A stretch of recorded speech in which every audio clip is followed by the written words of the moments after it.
Jadikan seluruh bumi ini, seluruh tanah ini suci, bersih, dan boleh untuk sholat. Kecuali 10 tempat berikut ini. Kita tidak boleh sholat di 10 tempat berikut ini. Yang pertama apa? Kuburan. Tidak boleh kita sholat di pemakaman. Kenapa? Ada hadis, ada larangan dari Nabi SAW. Ju'ilat li'al ardu masjidan wa tahura ilal maqbara wal hamma. Semua tanah ini suci, bersih, dan boleh untuk sholat. Kecuali apa kata Nabi? Kuburan. Yang kedua, tempat meskipun suci, bersih, tapi di hadapan kiblatnya ada kuburan, enggak boleh. Kenapa Ustaz? Ada larangan dari Nabi. La tusallu ilal kubur, wa la tajlisu alaiha. Janganlah kalian salat menghadap ke kuburan, dan janganlah duduk di atas kuburan. Langsung. Hatta ada temboknya. Untuk hati-hati. Kecuali di masjid. Habis masjid ini jalan raya. Di seberang sana baru ada pemakaman. Boleh salat di masjid ini. Tapi kalau nempel temboknya masjid yang arah kiblat, kita katakan nempel dengan itu kuburan dan pemakaman. Nggak boleh. Kenapa? Ada larangan dari Nabi Sallallahu Alaihi Wasallam. Yang ketiga, toilet, jamban, restroom. Nggak boleh untuk sholat di kamar mandi. Kenapa? Pertama ada larangan dari Nabi SAW. Ju'ilat li al-ardu masjidan wa tahuran ilal maqbara wal hammam. Dijadikan seluruh tanah ini bersih, suci. Ya, boleh untuk sujud, boleh untuk sholat. Kecuali kuburan dan kamar mandi. Kemudian yang keempat al-husyu, spiteng.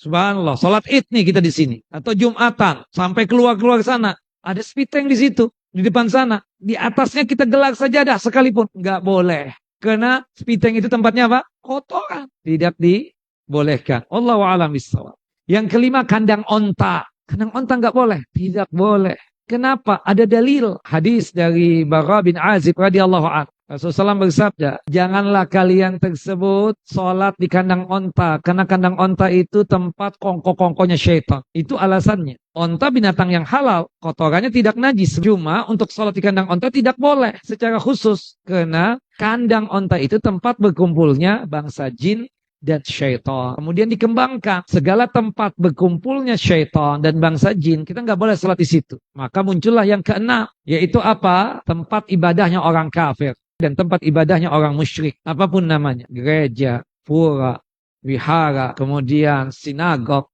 gereja, nggak boleh, tidak dibolehkan ya, kelenteng, nggak boleh, tempat ibadahnya orang kafir dan musyrik, tidak boleh kita melaksanakan ibadah salat di tempat-tempat ibadahnya orang kafir dan musyrik. Kenapa? Ya, tempat berkumpulnya syaitan seperti itu. Termasuk yang ketujuh, tempat berkumpulnya syaitan, tempat maksiat. Entah itu tempat pelacuran, tempat perjudian, atau yang sejenisnya, tempat mabuk misalnya. Kemudian yang keberapa? Kedelapan, tempat pembuangan sampah. Kenapa tidak boleh? Kemungkinan besar ada najisnya di tempat pembuangan sampah tersebut. Yang kesembilan adalah got, selokan. Meskipun kering kita katakan, kemungkinan besar ada apa? Ada najisnya. Dan yang terakhir, yang ke-10, berdasarkan dalil, tempat yang pernah diadab dan disiksa oleh Allah Jalla wa'ala. Nah, seperti ada daerah Madain Saleh itu ya. Subhanallah. Bukan di daerah Al-Ulanya. Jadi setengah jam atau 20 menit ya dari Al-Ula itu ada Madain Saleh. Dan tempatnya tertutup. Tertutup, nggak boleh orang untuk mampir ke sana.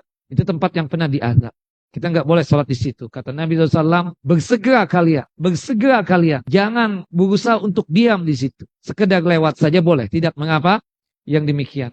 Wallahu alam bissawab. Nah, ini 10 tempat yang berkaitan kita tidak boleh untuk apa? Melaksanakan ibadah sholat di tempat tersebut. Selain 10 tempat ini, maka hukumnya apa? Boleh untuk kita sholat. Dimanapun buminya, dimanapun tanahnya.